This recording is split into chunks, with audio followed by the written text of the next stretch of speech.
بسم الله الرحمن الرحيم نحمده ونصلي ونسلم على رسوله الكريم أما بعد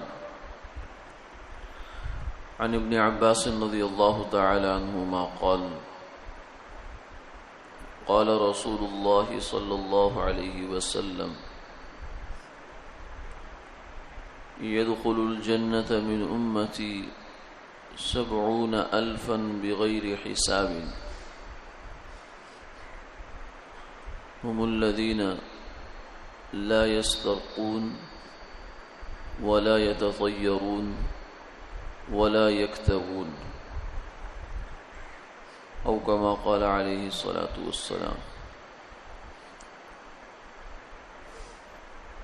حضرت عبداللہ بن عباس رضی اللہ تعالی عنہما سے مروی ہے کہ رسول اللہ صلی اللہ علیہ وسلم نے یہ ارشاد فرمایا کہ میری امت میں سے 70,000 لوگ بغیر حساب کتاب کے جنت میں داخل ہوں گے۔ پھر فرمایا کہ یہ وہ لوگ ہوں گے کہ جو تعویذ گنڈا نہیں کرتے اور فال نہیں لیتے اور جانوروں کو داغ نہیں لگاتے اور اپنے رب پر توکل رکھتے ہیں۔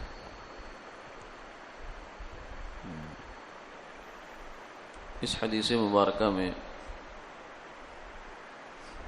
کئی چیزیں ہیں جو سمجھنے کی ہیں۔ ایک تو یہ ہے کہ جنت میں بغیر حساب کتاب کے داخل ہونا بہت بڑی نعمت ہے، یہ معمولی بات نہیں ہے۔ اس لیے کہ آپ نے یہ فرمایا کہ من نوقش عذب، جس کا حساب، فرمایا کہ جنت میں داخلہ بغیر حساب کتاب کے مانگو یا حساب یسیر مانگو اللہ سے۔ حساب یسیر کیا ہے کہ بس نامہ اعمال پہ ایک نظر ڈالی اور کہا جاؤ، یہ حساب یسیر ہے۔ اور جس کا پوچھ پڑتال شروع ہوگی کہ یہ کیوں کیا، یہ کیوں کیا، یہ کیوں کیا، یہ کیا کیا، من نوقشا، جس کی پوچھ پڑتال ہو گئی وہ تو پھنس گیا۔ تو بغیر حساب کتاب کے جنت میں داخلہ ملنا یہ بہت بڑا اعزاز ہے۔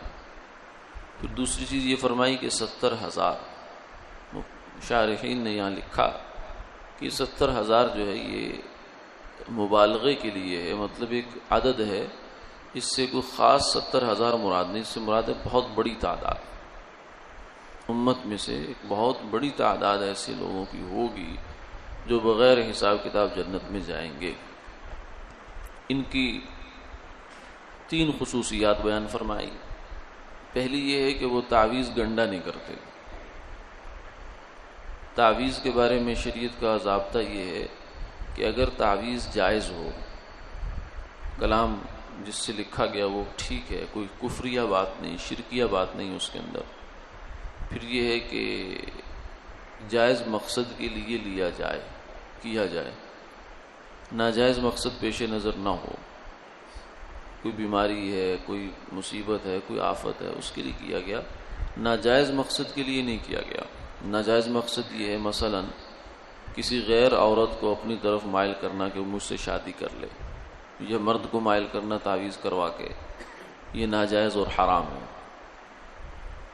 یا پھر شرکیہ تعویذ کرنا جس میں شرک کے کفر کے الفاظ ہوں، وہ بھی حرام ہے، کفر ہے۔ تو یہ تو ناجائز ہی ناجائز ہے۔ اس کے علاوہ جو جائز تعویذ ہے وہ بھی صرف جائز ہے، بس کوئی فرض، واجب، مستحب، سنت نہیں ہے۔ حضور صلی اللہ علیہ وسلم نے ساری زندگی تعویذ نہیں باندھا، لیکن کوئی باندھے تو غلط بھی نہیں ہے۔ اگر کوئی نہ باندھے تو وہ فضیلت کی بات ہے، اچھی بات ہے۔ اگر کوئی تعویذ نہیں باندھتا تو اس نظر سے نہ باندھے کہ حضور نے فرمایا کہ جو یہ کام نہیں کرے گا وہ جنت میں بغیر حساب کتاب کے جائے گا۔ اگر کوئی اس وجہ سے تعویذ نہیں باندھتا تو اچھی بات ہے۔ باقی ہر تعویذ کو شرک کہہ دینا یہ بھی زیادتی کی بات ہے۔ کچھ لوگ یہ بھی ہیں کہ وہ کہتے ہیں بس جب بھی کوئی چیز باندھ لی ہے تو یہ شرک ہو گیا، حالانکہ ایسی بات نہیں ہے، پوری حدیثوں کو ملا کر دیکھیں تو پھر سمجھ میں آتی ہے کہ جائز ناجائز، کیا جائز ہے اور کیا ناجائز۔ اور دوسری چیز یہ فرمائی کہ وہ لوگ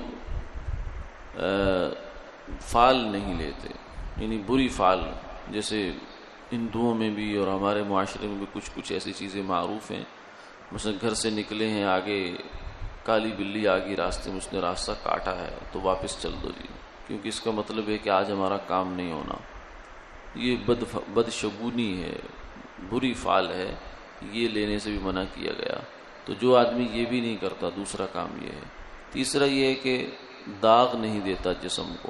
یہ داغ دینا یہ ایک طریقے کا علاج ہوتا تھا عرب کے اندر، ہو سکتا ہے اور بھی معاشروں میں ہوتا ہو، تو اس علاج کو ترک کرتے تھے۔ یہ تیسری صفت ہے۔ یہیں سے ایک بات یہ بھی سامنے آتی ہے کہ علاج کروانا، بیماری آ جائے تو اس کی شرعی حیثیت کیا ہے۔ تو فقہا نے یہ لکھا ہے کہ علاج کروانا سنت ہے، یعنی فرض واجب نہیں ہے۔ اگر کوئی بندہ علاج نہیں کرواتا تو گناہ گار نہیں ہے۔ بخار ہے، اس کو کہتے ہیں میں دوائی نہیں لیتا، تو کوئی گناہ نہیں ہے اس کے ذمہ۔ ہاں اگر کروا لے اور سنت کی نیت سے کروائے تو ثواب مل سکتا ہے اس کو۔